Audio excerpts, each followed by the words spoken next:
आ गया ललकापति दशीसी। ओ बम भोले विश्वनाथ, हे शंकर आधिपते भयंकर दिगंबरे स्वम नमामि शंकर। हरे हरे महादेव, हरे हरे महादेव। हे भोलेनाथ, जिसके शीशों से ये ध्वजा डुगडुगाती है, ये कैसी टुकटुकी बच्ची आज मेरे मन में चली आती है। हे भोलेनाथ, आदि शंकर दिगंबर भोलेनाथ, आदिपति भयंकर महाकालेश्वर नागेश्वर चंद्रकारेश्वर, हे शंकर आदिपति भयंकर। हे भोलेनाथ, नृत्य प्रतिदिन की भांति आज भी आपके मंदिर में अपने इन नयन कमलों को ठंडक देने हेतु आपके मंदिर में उपस्थित होकर आपका गुणगान कर रहा था। करते करते इन हाथों से इन कमल नयनों को ठंडक देते हुए, इन मन की मांत्रिक से आस्था वसुधा सुविधा को हिस्ताल होते हुए महादेव आपके भयंकर स्वरूप को निहारते हुए कोमल स्वरूप की गणना कर रहा था कि एकाएक ये मन में विचलित कर देने वाली ये चिखारती हुई ध्वनि, ये सरसराहट सी करने वाली ये कलथोल कलकलाती ये चिखार कैसी? कौन कह रहा शस्त्र संभालो, कौन कह रहा शस्त्र संभालो, पुनः इस धारा, ये पुनः धारा को विजयी बना लो। क्या पुनः धारा को विजयी बना लो? लेकिन ये धारा पाताल पिनाक, ये 14 भुवन, ये तीनों लोग मैंने जीते दिग्पाल कहाया हूं। मेरे भय से ये देवता कण भी कंदराओं में छिप जाया करते हैं। मैं रावण बड़बंका, मेरी सोने की लंका। लेकिन आज ये कौन कह रहा सावधान? ओह, ए नादान छोकरे, रुक जाओ वहीं पर।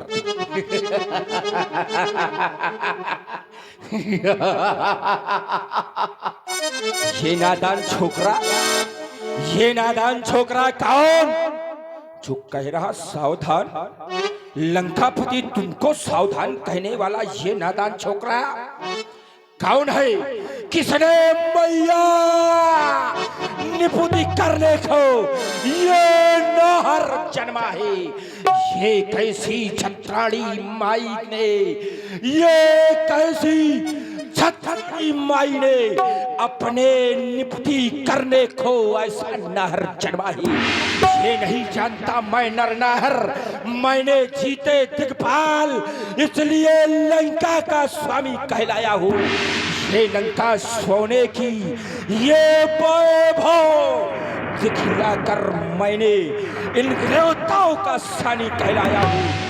ये पवन, ये अग्नि, ये काल जीत कहलाया हूँ। लेकिन आज ये सावधान कहने वाला कौन? ओह, ये पश्चिम, ये पूरब, ये उत्तर, ये दक्षिण, ये दसों दिशाएं क्यों चरमन करती है? ये धरा क्यों डोलती टकमक डोल रही? ये चित्कार उधरती है। वो ये क्या?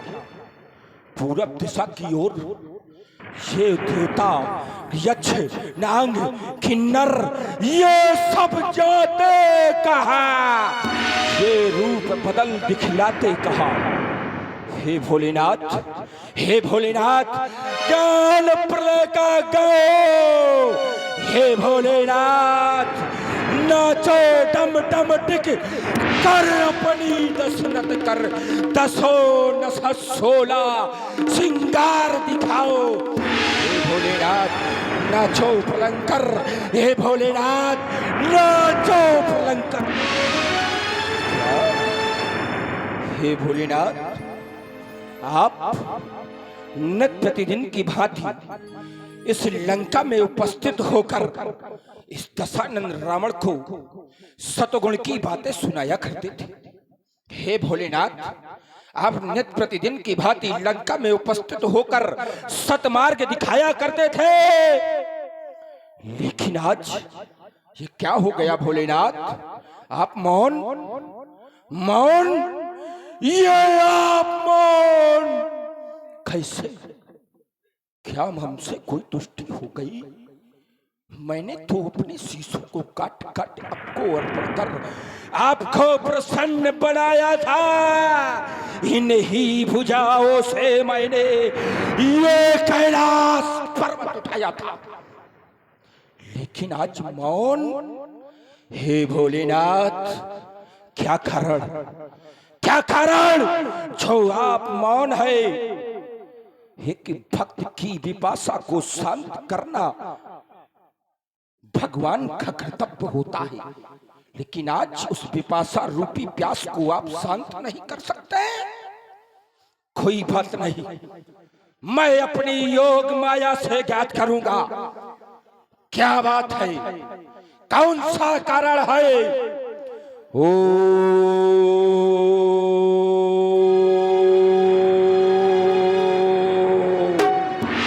नमः शिवाय, नमः शिवाय, नमः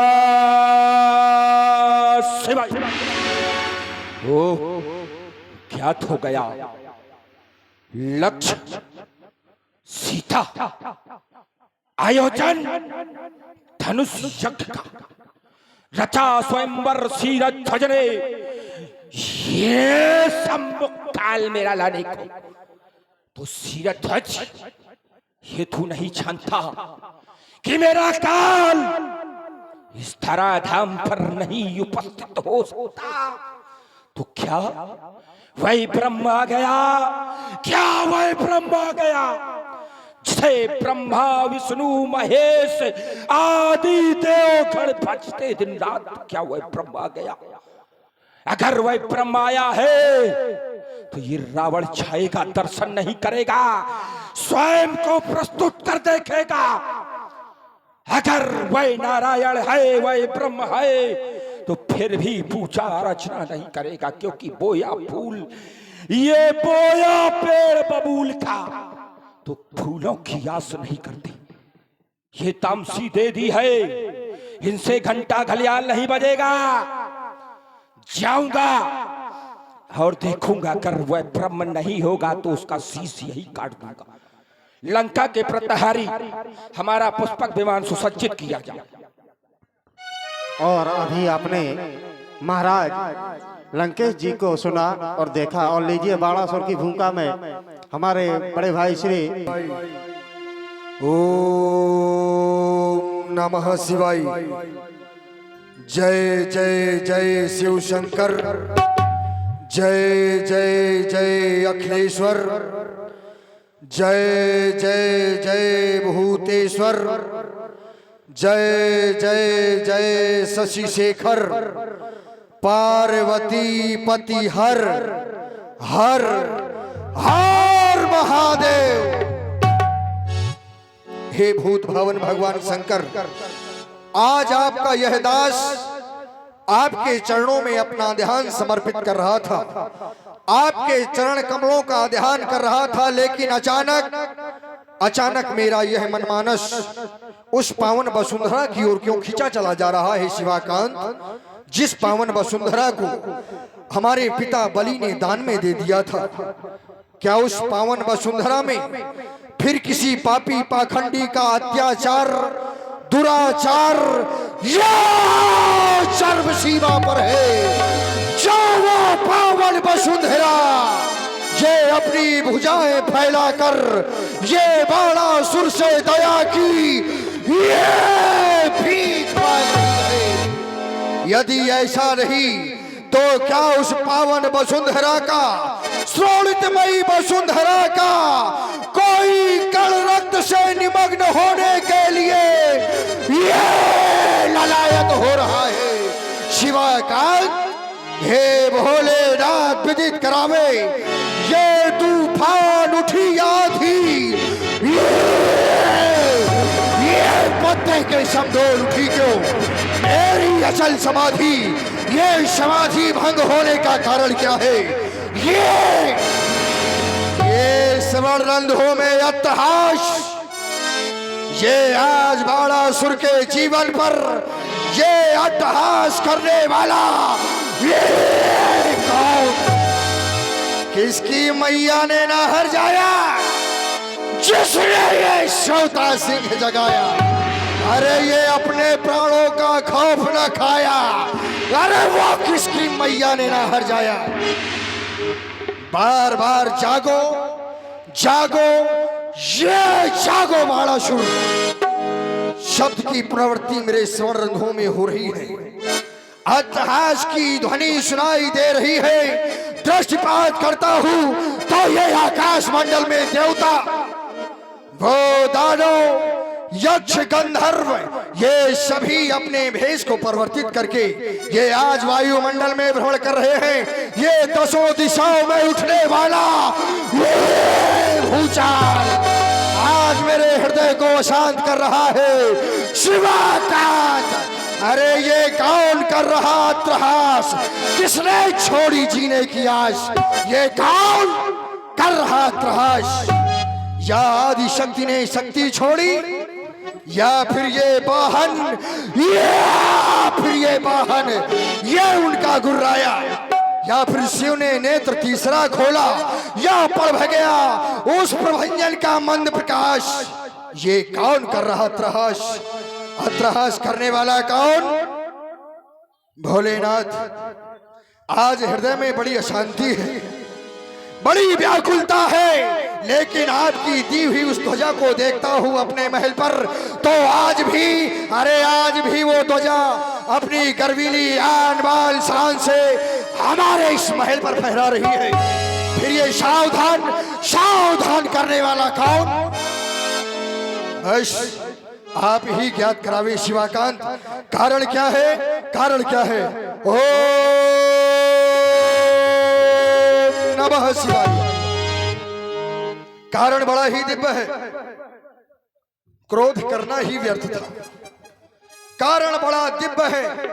कारण में जब मैंने जाना तो पाया कि जन्मी जाकर दिव्य धरा में पावन परम पुनीता, अरे वो हर्षित होकर नृपति जनक ने रचो स्वयंवर सीता। राजा जनक ने अपनी पुत्री सीता का स्वयंवर रखा है। क्यों नहीं?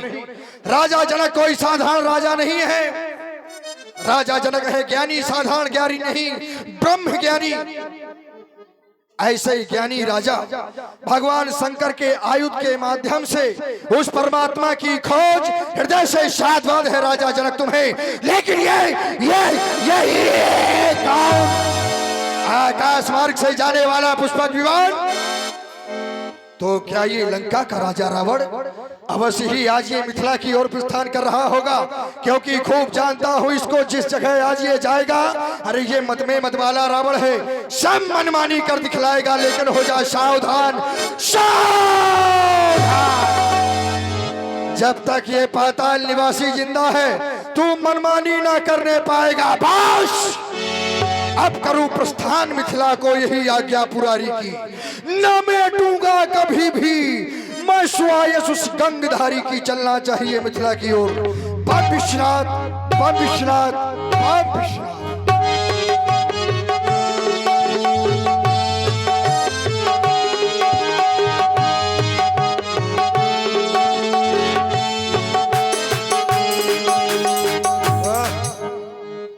मिथिला पहुंच पहुंचा देख रहा हूं राजा जनक की सुंदर समाज के मध्य में विमल वेद का परिस्थापित भगवान शंकर का पावन पिनाक। सर्वप्रथम आप बलिपुत्र बाणेश का प्रणाम स्वीकार करें, साथ ही साथ देश देशांतर से आए हुए राजा महिपाल, आप सभी यहाँ पर एक कन्या का विवाह हो रहा है, सीता का स्वयंवर हो रहा है, धर्म का कार्य हो रहा है। राजा जनक के द्वारा विशेष नाम दिया गया है यज्ञ का, और यज्ञ जहां पर होता है वहां पर धर्म होता है। धर्म की रक्षा सभी सनातन व धर्मावलंबियों को करनी चाहिए, लेकिन जो धर्म की रक्षा नहीं कर सकते तो वो धर्म को निर्मूल करने का प्रयास कतई ना करें, क्योंकि बाणासुर का आगमन हो गया है। यदि सीता स्वयंवर में किसी ने उपद्रव करने की चेष्टा की तो फिर सावधान सावधान। आ चुका मिथिला में ये लंका का रणबाका, ये लंकधीश अब किंचित न कुचाल हो पाएगा। ये दशानन यहाँ आया है, अब अधर्म का कार्य न हो पाएगा। हे भगवान भोलेनाथ के पावन पिनाक, हे माता गौरा के हाथों सुसज्जित होने वाले पावन पिनाक, ये दशानन रावण भगवान शंकर के उपरांत आपको सादर प्रणाम करता है, कोटि कोटि प्रणाम करता है। लेकिन आपको इस दशा में देखकर यह दशानंद रावण आज सोचने पर विवश हो गया।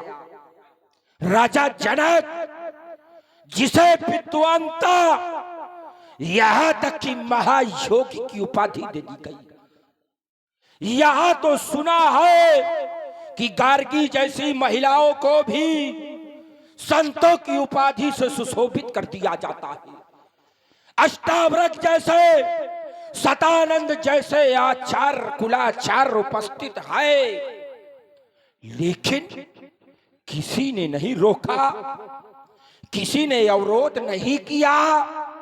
क्यों? आज सोच रहा हूं कि आज राजा जनक अपनी हट के कारण एक तो आयुध का खंडन कराने पर तुले हुए हैं, द्वितीय बिंदु सोचता हूं एक समय देवताओं में से विश्वकर्मा जिन्होंने अपनी पुत्री संज्ञा का विवाह सूर्य से कर दिया था, पुत्री से नहीं पूछा गया, तब पुत्री जाकर कष्ट में लिप्त होकर वहां से सूर्यदेव को त्याग दिया, बन बन भटकने को मजबूर हो गई वो संज्ञा। आज वही प्रश्न चिन्ह आज राजा जनक बिना पुत्री के, बिना जनमानस के सहमति के ये कौन सा कार्य करने जा रहा है? सावधान, अगर जो भी आयुध को हाथ लगाएगा वह रावण जीवन भर उससे बैर निभाएगा, जीवन भर उससे बैर निभाएगा। सावधान। बड़ी ही सुंदर समाज थी। मैं जानता था अवश्य ही, क्योंकि व्यक्ति ऐसे व्यक्ति का आगमन हुआ था जो स्वभाव से ही दुष्ट है। संसार में बहुत से लोग ऐसे होते हैं कि उस कार्य से अपना कुछ बनता भी नहीं है, बिगड़ता भी नहीं है, लेकिन विरोध करना उनके स्वभाव में ही होता है। ऐसे लोगों के लिए कह दिया जाता है कि बैर अकारण सबका होते, अकारण बैर ले लेते हैं। लंका के राजा रावण का आगमन हुआ है, चलते हुए कार्य में अवरोध उत्पन्न कर दिया, चलकर मिलना चाहिए। वेदाध्यायी कंचन नगरी के सम्राट पौलस्त्य कुलभूषण, लंका के भगवान, जय जय भगवान शंकर की। ब्रह्मा से मारीच, मारीच से कश्यप, कश्यप से हिरण्यकश्यप, हिरण्यकश्यप से प्रहलाद, प्रहलाद से बैलोचन, बैलोचन से बलि, बलि पुत्रबाण। जय जय शंकर की, जय जय शंकर की। मिथिला में आपका आगमन हुआ, बड़ी प्रसन्नता हुई, क्योंकि आप जैसा विद्वान ब्राह्मण जहां पर पहुंच जाए तो व्यक्ति की कुछ आशा की किरणें जागृत हो जाती है। क्योंकि रावण जिस स्थिति में है, जिस कालखंड में है, एक अपना नाम, अपनी एक कीर्ति, अपना एक यश लेकर इस संसार में जीवित है। ऐसे महान विद्वान का मैं स्वागत करता हूं। लेकिन ऐसे व्यक्ति के द्वारा जब कार्य निम्न कोटि के किए जाने लगे तो फिर सोचने पर विवश हो जाता है व्यक्ति। आपका आगमन मिथिला में हुआ है, आपका ब्राह्मण यह शरीर है, ब्राह्मण शरीर है, और ब्राह्मण के द्वारा कन्या के विवाह में सहयोग करना चाहिए कि विरोध करना चाहिए? क्यों? ब्राह्मण का तो कार्य ही है कि धर्म की रक्षा करे, धर्म करवावे, ना कि धर्म का विरोध करे। बाणासुर जी के द्वारा बहुत से विकल्प रखे गए, बहुत अच्छी अच्छी बातें कही गई। वाह, धर्मात्माओं की श्रेणियों में उपश्रेष्ठ कर दिया गया। वाह, आपके द्वारा कहा गया ब्राह्मण का कर्म होता है धर्म करना, धर्म करवाना, यज्ञ करना, यज्ञ करवाना। वाह, लेकिन ब्राह्मण का कर्तव्य यह भी होता है अगर कहीं अधर्म हो रहा हो तो उसको रोकना। और आज मेरी दृष्टि में ये अधर्म हो रहा, अगर किसी ऋषि मुनि ब्राह्मण की हत्या हो रही है और ब्राह्मण ना बोले तो ब्राह्मण होने पर उसको कलंक। और आज यहां एक ब्राह्मण ऋषि की हत्या, इसलिए हम बोले भाई ये भी तो अधर्म है। यहां तक कि हमारे द्वारा बहुत से धर्म कार्य कराए भी गए और यहां तक कि ये कह दिया जाए कि धर्म को स्थापना करने हेतु हमारा जन्म हुआ। अगर हम ना होते तो ये धर्म को टिकाने वाला, ये धर्म को पहचानने वाला, जिस धर्म की तुम बोली डंका लगा रहे हो उसको पहचानने वाला कोई ना होता। श्री बाणासुर, आपकी वार्ता से केवल एक उत्तर निकल के आया कि यहां पर अधर्म हो रहा है और रावण अधर्म नहीं होने देगा। यही तो कहा इन्होंने, बिल्कुल, कि मिथिला में राजा जनक अधर्म करवा रहे हैं, एक ऋषि का वध करवा रहे हैं, हत्या करवा रहे हैं। तो मैं आपको बड़े कम शब्दों में यह बता दूं कि जिसे आप हत्या कह रहे हैं दरअसल वो हत्या नहीं है, वो वध नहीं हो रहा। क्योंकि जहां पर किसी की बलि दी जाती है उसे कहते हैं बलि वेद का बलि, जहां पर बलि दी जाए उसे कहते हैं बलि वेद का। और जहां पर किसी का कल्याण किया जाए, किसी के शरीर का निर्वाण किया जाए, निर्वाण माने मोक्ष, किसी के शरीर का निर्माण किया जाए उसे कहते हैं विमल वेद का। जैसे कि राजा जनक ने भगवान शंकर के इस पावन पिनाक को बलि वेद का पर नहीं विमल वेद का पर रखवाया है। विमल वेद का रुचिर संवारी राजा जनक ने भगवान शंकर के धनुष को विमल वेद का पर रखा है। तो यदि विमल वेद का पर संभार कर रखा गया है, पूजा अर्चन किया गया है, तो आपको यहीं से जान लेना चाहिए कि इनकी हत्या नहीं की जा रही, इनकी बलि नहीं दी जा रही।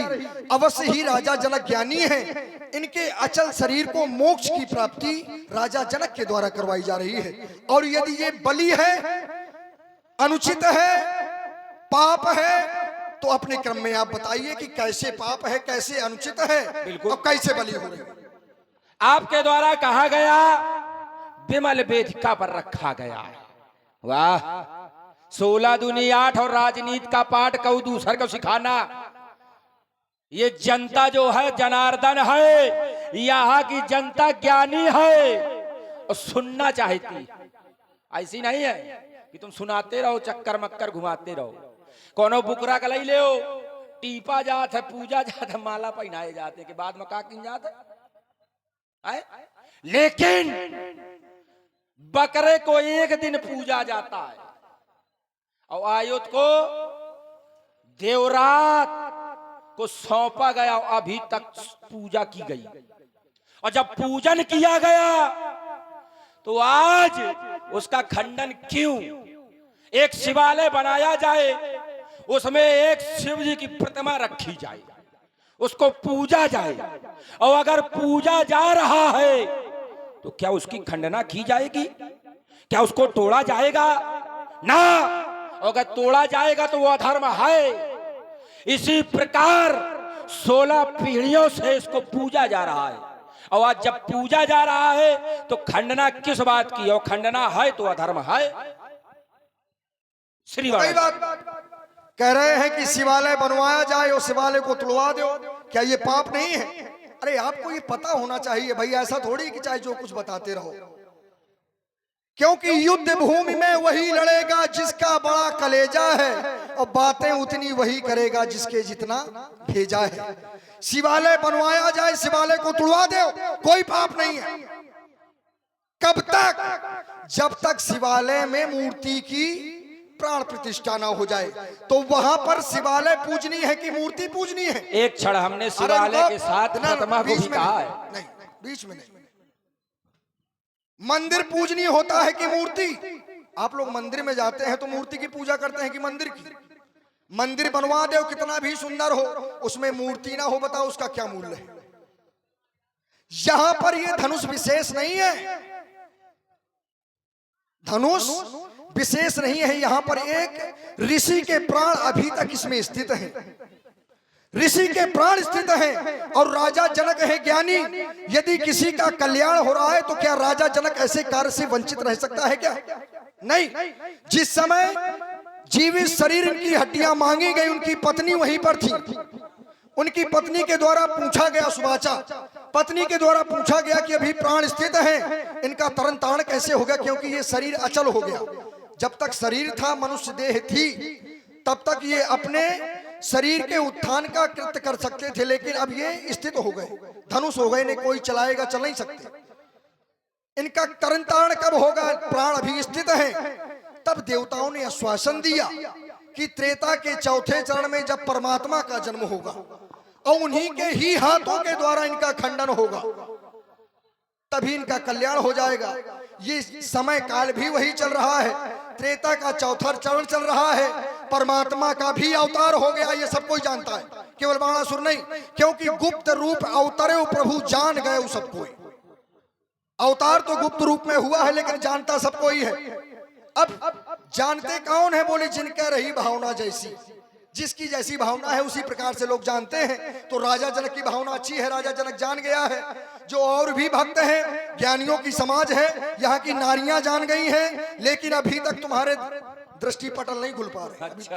तुम नहीं जान पा रहे हो अभी, और यदि तुम जान जाते तो ऐसी बातें ना करते। इसलिए ये कार्य सर्वोत्तम है, धर्म का कार्य है। वाह, आगे बताओ।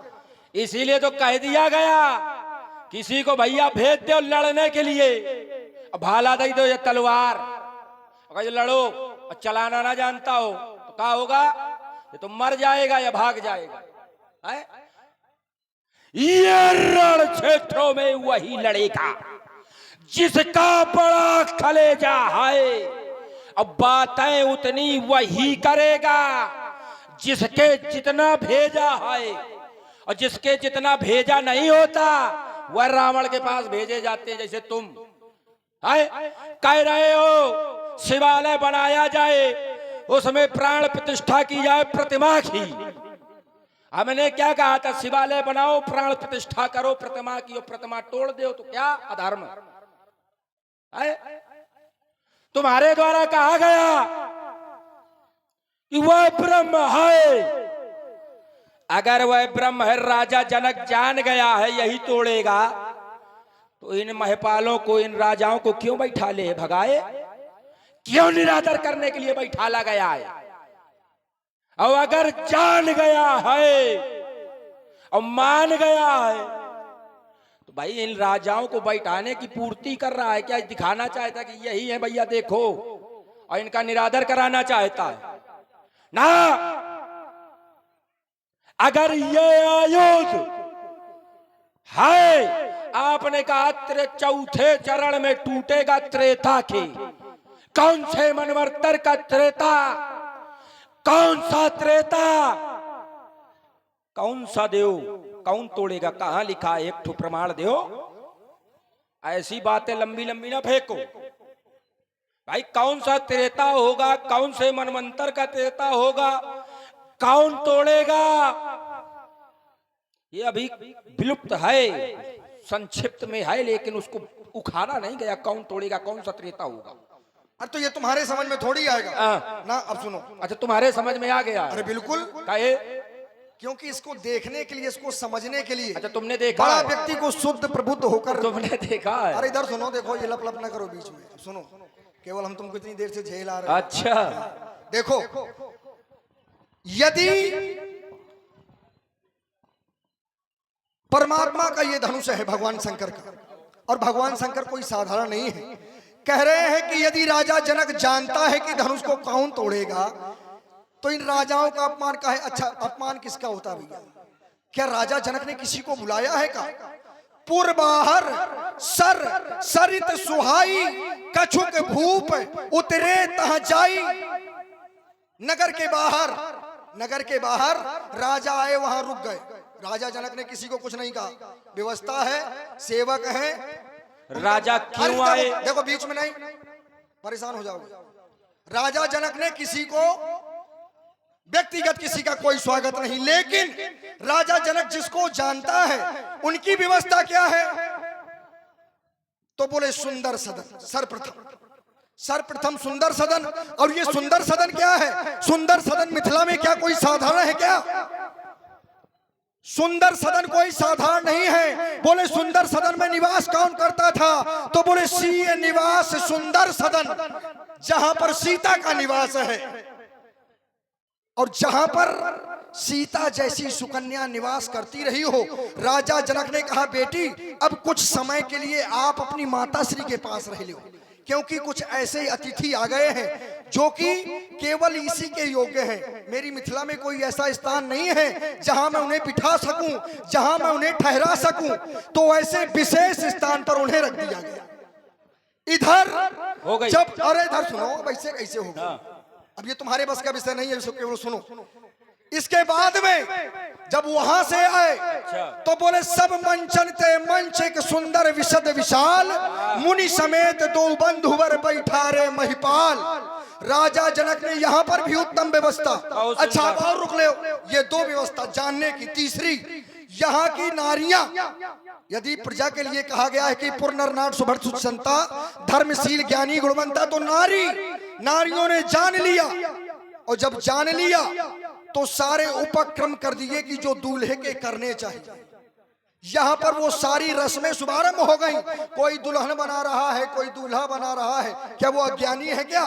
यहाँ की नारियां सती हैं, पराये पुरुष को देख नहीं सकती। लेकिन कोई सगे सजन के रूप में, तो वो एक ऐसा व्यक्ति है कि जो सभी के लिए सजन है, जो सभी के लिए पुत्र है, जो सभी के लिए पिता है। ये केवल भावनाएं, केवल एक छड़ब हो गया बहुत। हाँ चलो ठीक है। आपके द्वारा कहा गया सुंदर सजन में सजा बैठाला गया, भेजा गया, तो किसको भेजा गया? और सुन रहे आप लोग बहुत ही अच्छा ये रसिक संवाद, प्रभावित हुए हमारे मनोज मिश्रा जी, जो आप भी बहुत ही अच्छे कलाकार हैं और सर्वश्रेष्ठ कलाकार हैं। उनके द्वारा 101 पुष्पमुद्राएं दोनों विद्वानों के लिए बहुत बहुत साधुवाद। सुंदर सदन में भेजा किसको गया? महर्षि विश्वामित्र को।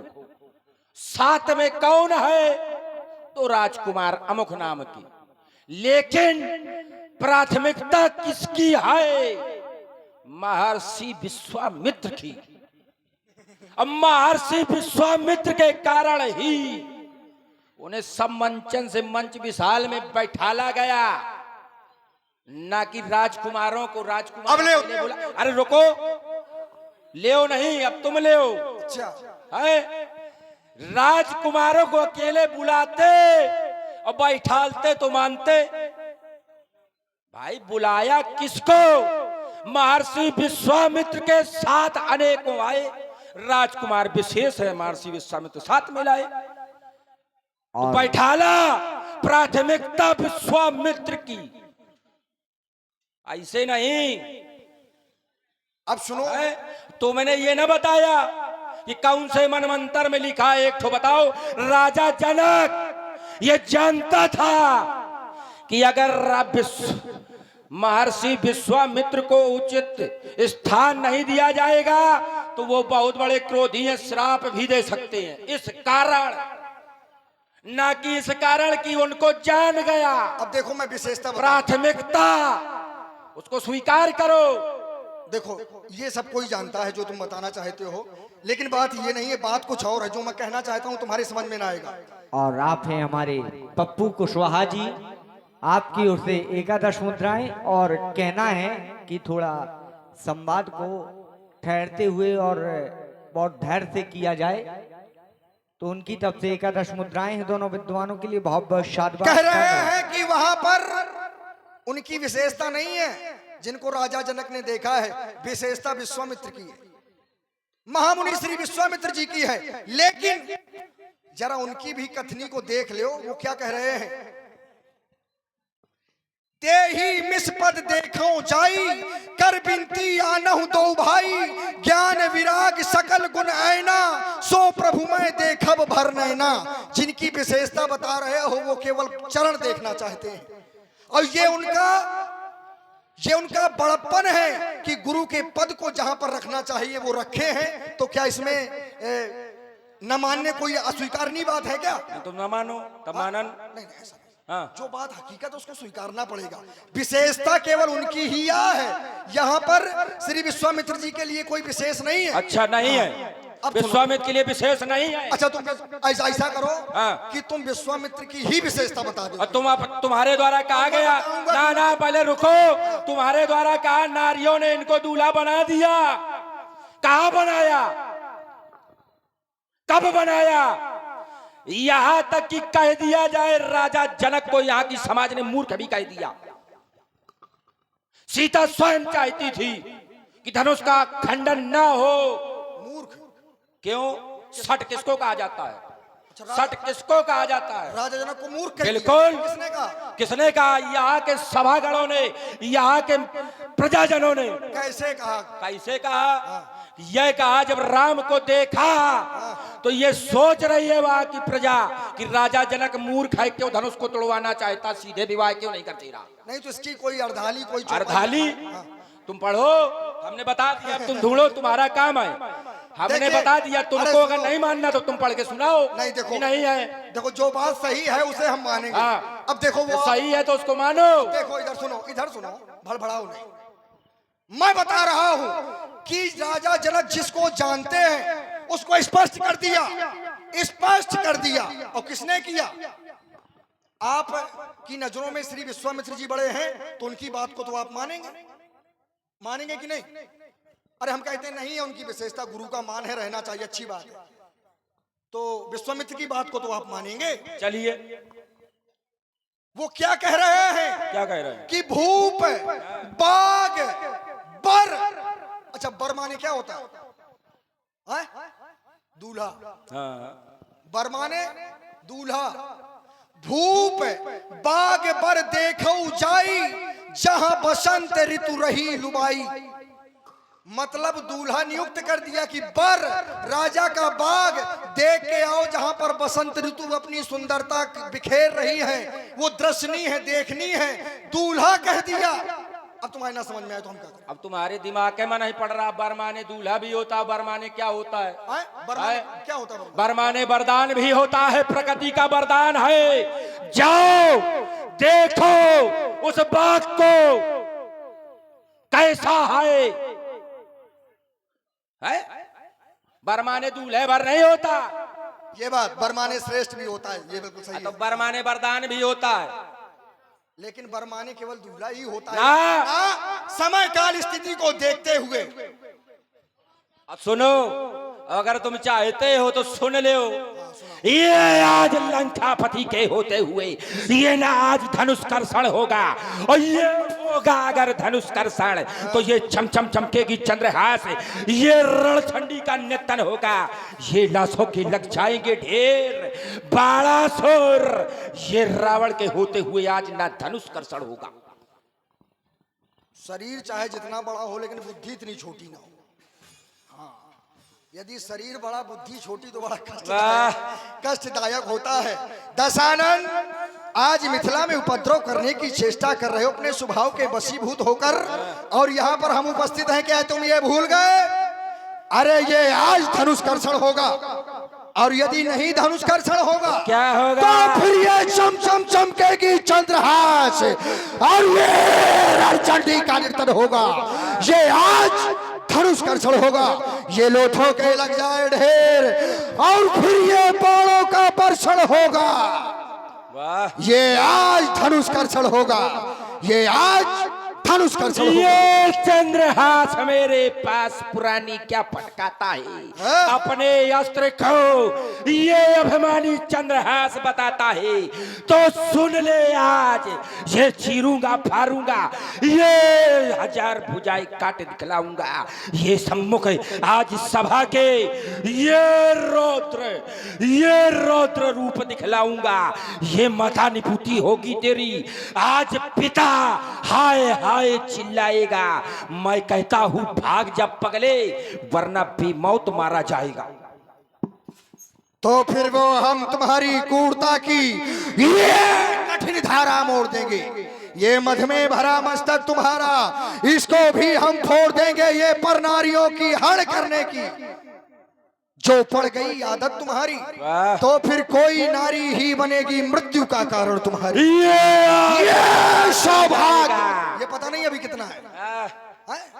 ये तो पता भाई, तुम तो बोलते नहीं हो किसी रस को, अब दूसरे में विनय पढ़ते हो ना हमारे रस को अरे हटो, बोला ना पाओगे, एक बार सभी लोग बड़ी प्रेम से भगवान शंकर के नाम की जय घोष करें।